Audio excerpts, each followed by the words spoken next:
Welcome back to Detroit Next. I am Bryce Huffman. Khary, Frazier, Detroit is different. Yes, and we're here today. We got an interview with Attorney Perkins coming up. You can find that full interview on our YouTube and our Spotify right now. Check it out if you haven't already. But we're really here to talk a little bit about what's going on in this race. Yes. Right now, there's a big question, and Attorney Perkins being the one who really has kind of amplified it, about the legal ramifications of all the different authorities in the city. Authorities like the Downtown Development Authority, obviously the Land Bank being one that's such a hot button issue, the Riverfront Conservancy. What do we need to be thinking about? What do we need to be amplifying in these conversations right now? All right, so first I gotta be transparent. Attorney Perkins, Todd Russell Perkins and Perkins Law Group, they are a former client of Detroit is Different, one of the first.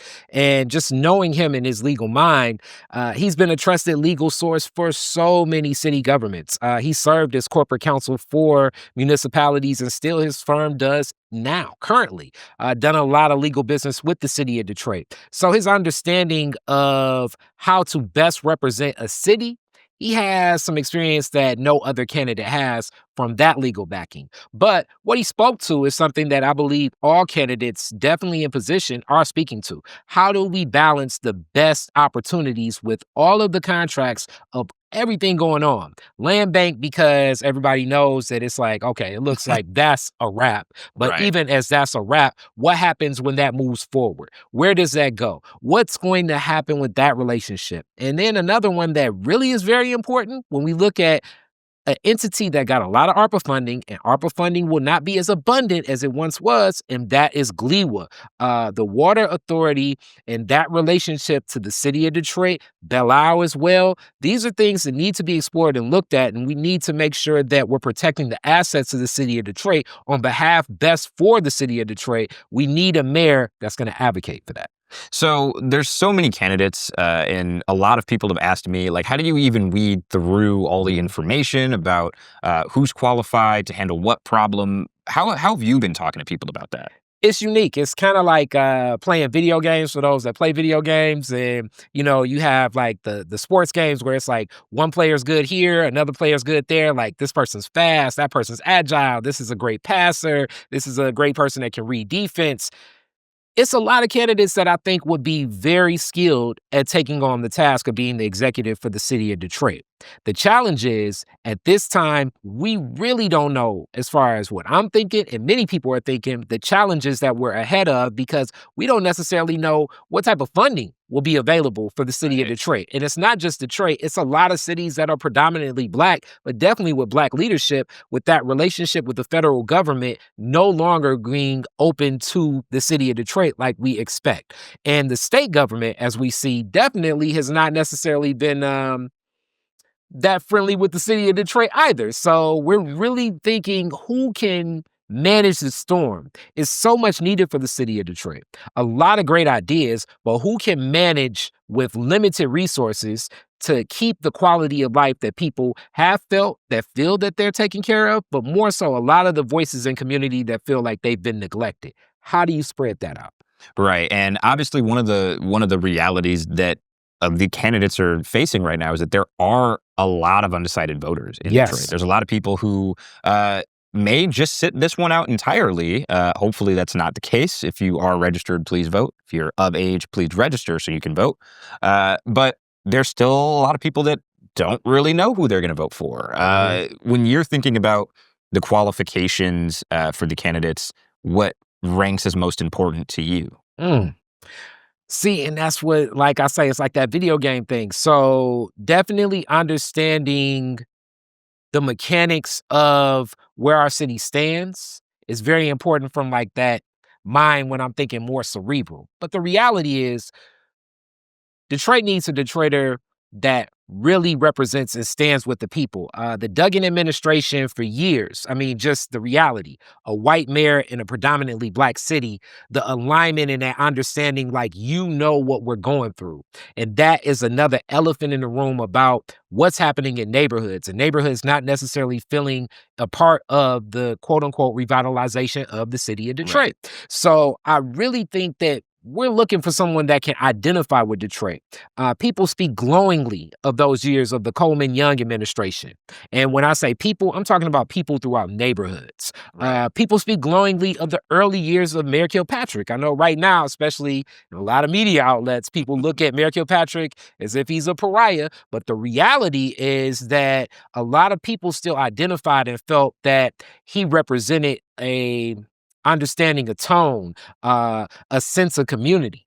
And that story and that narrative, I think, will be very key in conveying that narrative. So it's been beautiful to see mayoral candidates come on platforms like Detroit is Different, Detroit Next, and other spaces, Detroit in Black and White, Authentically Detroit, and get outside of the traditional outlets that I don't think necessarily amplify the Black experience and Black story the way that some new outlets are offering to really tell that nuanced story. So that story is going to be very key, I think, for voters. I also think, you said for me, another thing that's going to be very key is how are you going to go in and know you're operating with less? It's going to be so tough, as I've said, to be a Black person in a position of leadership that comes after a white person in a position of leadership and have to let a lot of people go. I do think that some of the positions that have been created, some of the programs, some of the projects that have started, I don't know how they'll be fulfilled just because of what's happening with our federal government and what's happening Right. there, and also with the state following a lot of the cues from the federal government. So if you're going to end some things that started under a Duggan administration, you could immediately welcome a lot of, I don't want to say necessarily enemies, but political foes. We saw that in other administrations Right. because it's nothing more interesting than than the person that is the Black employee hired by the white manager or boss and then fired by the Black person. It's something that's a disconnect that I think that whoever is going to take on this position will have to prepare themselves for. So knowing how to operate, having that social capital where community still believes in you, and then also knowing how to be fair and let people know that this is what we have.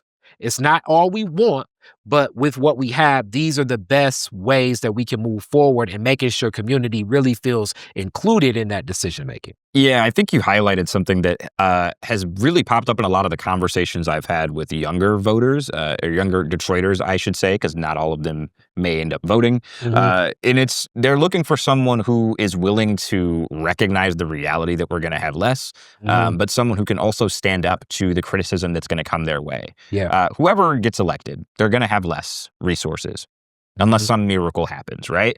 And it's really about who do we think can withstand that onslaught of being blamed for things that may or may not really be their fault.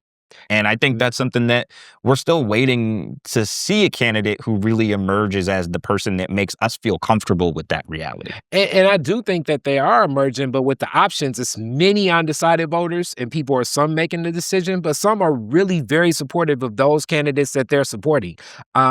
It's so many people, like, even in my family, it's like they're doing a meet and greet with Mary Sheffield's campaign very soon. The people that I know that are having the Perkins signs are like really for Right. Perkins. The people that I've seen stomping for Santil, they have been in the mix too. In Durhal, I've been seeing some very passionate supporters of a lot of the candidates, but for others, they're still making that decision. And some of these decisions, I think voters are a lot more smart because of things that are happening on a federal level about what to make of what's next, but also that elephant in the room thing of, less will be had. And even all of the candidates themselves, the options we're hearing, definitely reaching to very creative ideas. Like Barlow was saying, like, look at like what we can do with blockchain and cryptocurrencies and coming inside the city, but or just leaning into like reaching out to the philanthropic wings of like, okay, we can give philanthropy to support A lot the of candidates have floated that. definitely the number one thing that has been uplifted is that there will be less. So how do we supplement what we're going to lose to continue the momentum? Because that's the other thing that I think a lot of the candidates also speak to, that they would like to basically keep things going the way they have been going and just add to pouring more into community. Right. And I think one of the things that me personally that kind of ranks higher on my list of things I'm looking for in the next mayor, I want someone who's just a competent leader, someone who understands the way city government functions, understands where the problems are, and can come up with solutions to address those problems. And luckily, we have more than one candidate Yes. who I think check that box. Mhm. But that makes it even more difficult to pick. It definitely does. So even after what happens after this primary, a lot of people will be looking to see, okay, some of those candidates that did not get out of the primary, where will their interests lie? Where will they go? Right. Hence, keep watching Detroit Next, because you already know some of those phone calls and those discussions will be key, because I definitely think that it's great to see a lot of people very interested in keeping Detroit, and this is my lens, definitely, Khary Frazier view, is this black city under black leadership, but in supportive in a way that connects with our people. So that'll be key. So I'm really interested in seeing who's going to align and who's going to stand with us. Yeah, I'm really curious to see what happens with some of the candidates after the primary who don't make it to the general. Do they kind of fade away for 4 years and try again? Or do they really stick by the things that they've been saying in these forums and in interviews where they're committed no matter what happens with voters? I believe that I'd expect many to align with whomever from a general election, and maybe that candidate is not going to be for the executive seat. It may be for city council. So I don't think that the people in this election are going to go away and fade to black anytime soon, especially with this gubernatorial race right after, which Right. will have a lot to do with what's going to set the chessboard for the city of Detroit. Yeah, which comes all the way back to where we started with, Mhm. there's a lot of the competency part of the job of just understanding how these things function, understanding how are Detroiters maybe getting screwed over or how can Detroiters maybe benefit more. Mhm. And yeah, I'm curious to see what candidates come in after the primary and really address that part of the discussion. Be very key. And I mean, as we even get closing out here, that relationship with Lansing, how to build that relationship with city council, because city council is going to have a whole new feel, Yeah. and how to be open to what type of relationship we're going to have with this federal administration as well, because it's about gathering those resources for Detroit to be more sustainable and have a heightened quality of life. All right. Now we're going to jump to our Todd Perkins interview, but don't go anywhere. We'll be right back. All right, welcome back to Detroit Next. I'm here with attorney Todd Perkins and mayoral candidate. Glad to have you on the show. Well, thank you for having me. How you doing? I'm good. I see you all over the place doing your thing, and I'm glad to be on. All right. Well, last time you spoke to the Detroit Next crew was on Mackinac during the Mackinac Policy Conference. Right. What have you been hearing since then from Detroiters, from people that you're talking to about your campaign? Well, what I am hearing is, the treatment that I received. One of the things that was disturbing about the whole process was I should have been there at Mackinac. And I'm not here to cry over spilled milk, but I can't leave that stone unturned. And even in this particular your organization, part of them were hosted there. I couldn't even get an acknowledgement that I wasn't even in the room, and that was disappointing. But it actually has been fuel to the campaign, because this is a campaign that's going to be won by people from the streets. The people are going to speak as to who wins, and not the corporations. So that much has, a little bit of martyrdom in there. But again, it's something that we've used that as fuel and use it as energy, and it is paid off exponentially.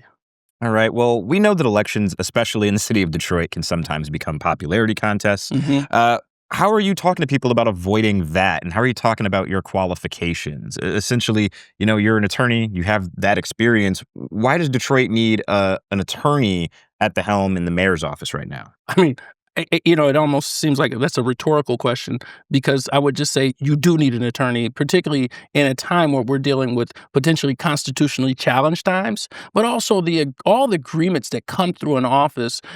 It's no secret as to some of the success that you've seen from Mr. Duggan, or Mayor Duggan, has been because of his skill and his skill set and being an attorney. And I think that is absolutely important when you get to the table and you're negotiating agreements, understanding that you're not going to be the person as mayor to do everything, but to have that innate knowledge and that intuitive knowledge as it relates to things that happen and come across your desk, you're going to know where to go and how to direct people instead of having to ask people what to do.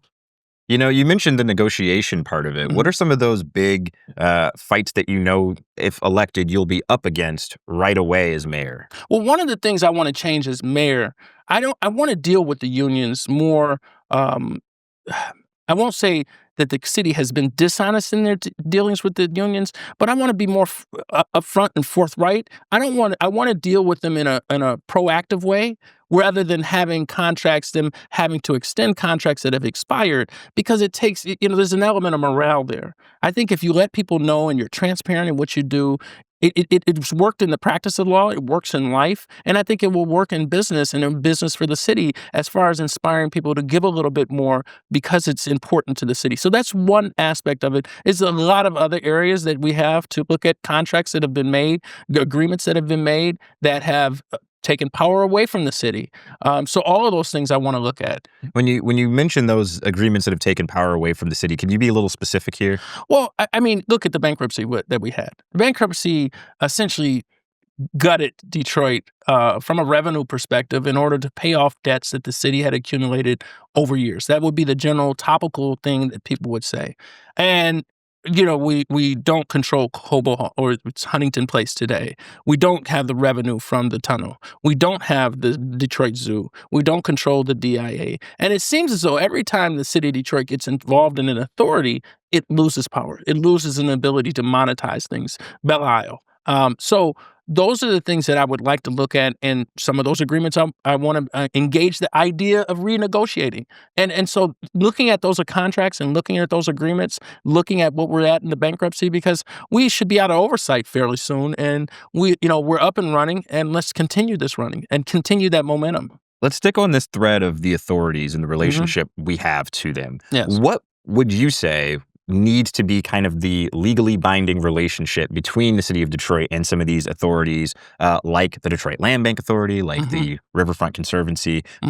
How do you want that relationship to look if elected? Well, first and foremost, I want it to help Detroiters first. I am pro-Detroit. I'm not anti-anything, but I am pro-Detroit. And to the extent someone feels me as being anti-them, it just means that their interests don't lie with me as being pro-Detroit. So in that situation, they can call it what they want to call it. It's going to be a different kind of perspective and a different kind of look for each different authority. It's not a one-size-fits-all mentality and an approach to each, authority, whether it be the Conservancy. The Conservancy does something as far as, what we can credit them is we are the number one waterfront in the country. And so we can give them that credit. And, what I looked at and having been in Mackinac and learned a lot about some of the inner workings of that Conservancy is that, some of the people that are involved, the nonprofits, are spin down organizations. So we have to get as much as we can from the Wilson Foundation because it's a spin down organization. And we want to get as much to the benefit of Detroiters. And also, I have a mentality. People who might be anti-Detroit is foolish, especially if you're in the state of Michigan, because you got to believe so goes Detroit, so goes the state of Michigan. And so goes southeastern Michigan. So let's put aside our squabbles and petty differences, and let's continue to build on what's already here and start using, if we have an authority in place, I'm not here to dismantle it necessarily, but I am here to get all I can for the city of Detroit. So what I hear is you're not interested in a complete dismantling of the Detroit Land Bank Authority the way some other candidates have talked about. Well, the Detroit Land Bank, let me explain something. The Detroit Land Bank Authority has done it to themselves. The position where they're at, and some people would say perception is reality. Well, the perception of the land bank, which might actually be reality, is that they have not been pro-Detroit people. They have been perhaps pro-Detroit in the sense that they're here for developers. Developers have had an easier time with dealing with the land bank than a lot of homeowners that I've talked to who can't even access the other lots that they want to beautify their homes, or other individuals who've tried to buy properties. They have unreasonable expectations and rigid. There's so much rigidity in there. You have to have a little equity. and a little willingness to bend for the layperson who is trying to build a home. That, it's a community land trust. And so let's treat it like community first, not business first. And that's what, they've done that to themselves. So where we go with that, because I'm not so haphazard that I'm going to come in and start tearing things down. My whole idea, and a lot of other candidates have copied what I've said, is first and foremost, I want to do an audit. I want to do a financial audit. I want to audit departments. And I want to do, and by doing that audit, it will give me an understanding and give me a diagnostic on the totality of the city. And you have to do that, because to move without doing that is crazy. So we've been hearing a lot, especially in relations to the Land Bank Authority and the Riverfront Conservancy, this question of accountability, how that relationship between the mayor's office and these different authorities, how we hold them accountable. What would that process look like for you when you get wind of some form of wrongdoing or just some form of not performing to the level of, expectation that you want to help Detroiters? Well, one, we're going to look at the agreement. What is the agreement that's in place that holds this authority together, or this, the Conservancy together? What are their agreements in place? What are their obligations? What are their duties? What are their responsibilities? And vice versa. Let's look at, is there anything that we fell short on? Because in being transparent, we also have to be accountable and allowing ourselves to be held accountable. And I think that's a failure that's happened in some of our elected officials, and a failure to understand what that looks like and what that means. And that's a sort of naivete that they may have, and a sort of a lack of maturity about the ideas of the business principles and the municipal principles and the law itself, something which I don't have. And again, I say this all the time. I don't say it arrogantly, but you take the sum total of the experiences of all the other candidates, wrap them up, and they don't come in even close to what I can do and what I will do for the city of Detroit. Well, speaking of your experience, I have a couple of legal questions for you. Oh, boy. So you got my retainer ready, right? Okay. All right. So the current law department says that it's not possible to give direct repayment to Detroiters who were overassessed on their property taxes. And of course, Detroiters were overassessed by about $600 million. Right.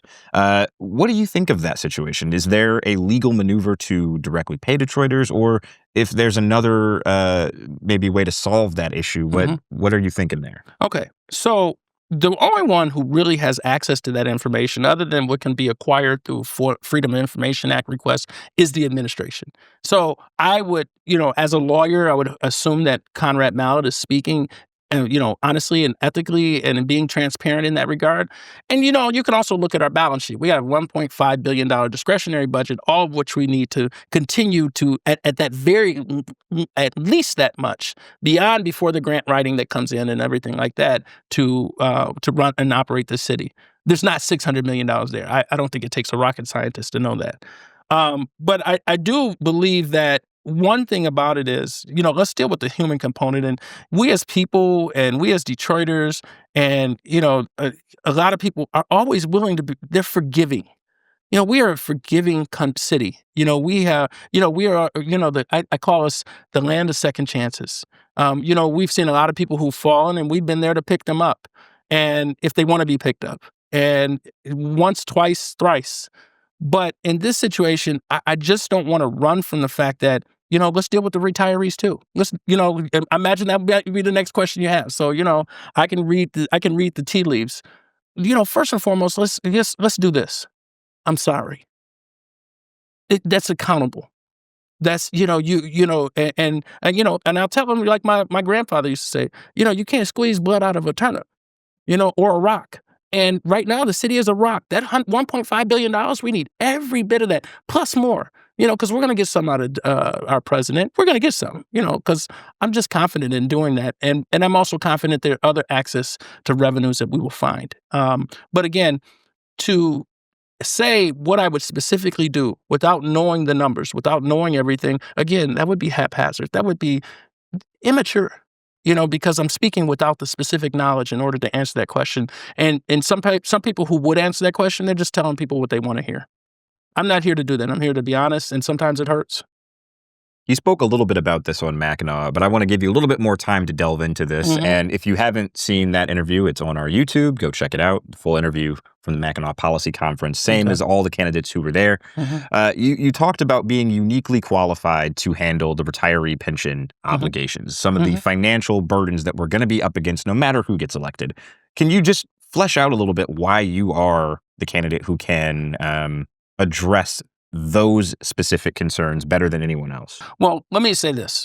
Uniquely qualified when you consider all the other candidates that are running. No other candidate has served a city. No other candidate's a lawyer.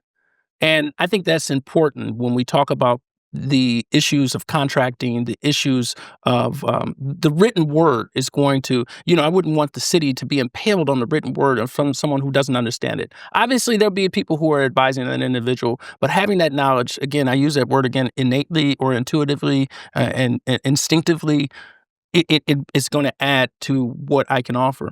But not only that, I was former city attorney in Highland Park. I'm the current city attorney at Inkster. I am the as-needed counsel for the Detroit City Council. So there's no other candidate that has worked intimately as I have as a person who holds a fiduciary responsibility to both the administration and to the legislative arm, which is the city council. No one else. Now, you have some elected officials, but you have individuals who I don't consider being elected necessarily being a leader.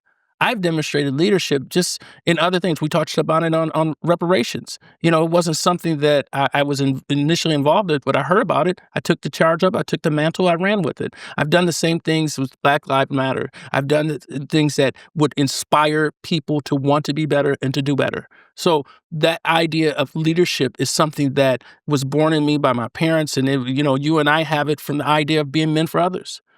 So again, having that unique knowledge and having that, I won't call it unique, it's specific and unique to this pact that we're in. The other individuals do not have that. They don't have, I'm the only self-made CEO. I built something from nothing. And we'll be able to do it again. Not that the city of Detroit is nothing. I'm talking about in business, in any aspect. I understand what it takes as a CEO to make the difficult decisions. And a lot of times what I look at is some of the people who are in the race are individuals that have had a platform that they're just expanding. But you have to be a leader in thought and spirit and mind and emotion and in maturity. Maturity, not immaturity, but also in humility. It only happens with the confluence of all those things working that you're going to have an effective leader. So there's no one who has, and I said that earlier, and I don't mean it arrogantly. I just mean it confidently, and I mean it objectively. Doesn't have what I have to offer the city of Detroit, and that's why I'm here. All right. Well, thank you so much, Attorney Perkins. Thank you so much. Thank you. Appreciate it. We'll be right back on Detroit Next. Welcome back to Detroit Next. Remember, we want this to be a community-driven project, so we want to hear from you. We need your input to make this happen. We do have a Google Voice number set up, so call, give us your name, the neighborhood you're from, leave us a message. The number is 313-284-6407. Keep the message brief, get right to the point of what you're trying to get to, and of course, keep it clean because we want to play these on the show. And again, that number that you can call is 313-284-6407. Detroit Next is a community-led project, and it is a collaboration between Bridge Detroit and Detroit is Different. We're going to be doing this all year long, but we can't do that without you. So if you like what we're doing here, please make sure to donate to Bridge Detroit or Detroit is Different, or you can donate to both because why not? Yes. You can donate to us at bridgedetroit.com/donate. How can they donate to Detroit is Different? Go to Detroit is Different. It is actually a remodeled, renewed website. So when you go there, that donate button is right on that page, and also detroitisdifferent.com/donate too. Yes, and donating helps us keep this content free. We want to keep doing the show. We want to keep giving out this information, this analysis, the access to candidates and people who are really deeply thinking about the issues going into this election. So please help us help you by supporting the show. You can also head to the Bridge Detroit YouTube page to catch all the full episodes and full interviews, along with other bonus content, including interviews we've done on the streets with people and interviews we did at the Mackinac Policy Conference.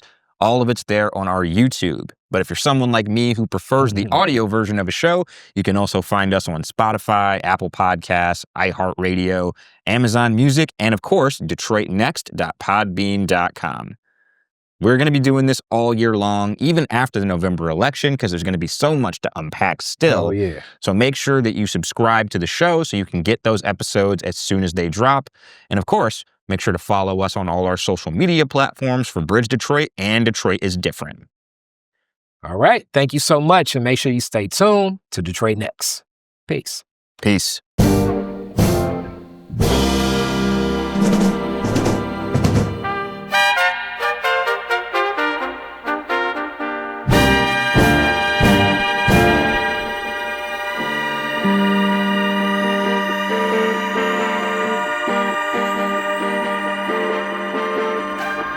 Detroit Next is a community-led project from Bridge Detroit and Detroit is Different, which means that we can't do this work without you. We need your support. If you have a question or a comment and want to participate in this process throughout the year, give us a call. We have a phone line set up at 313-284-6407. Leave us a message and we'll play it on the podcast.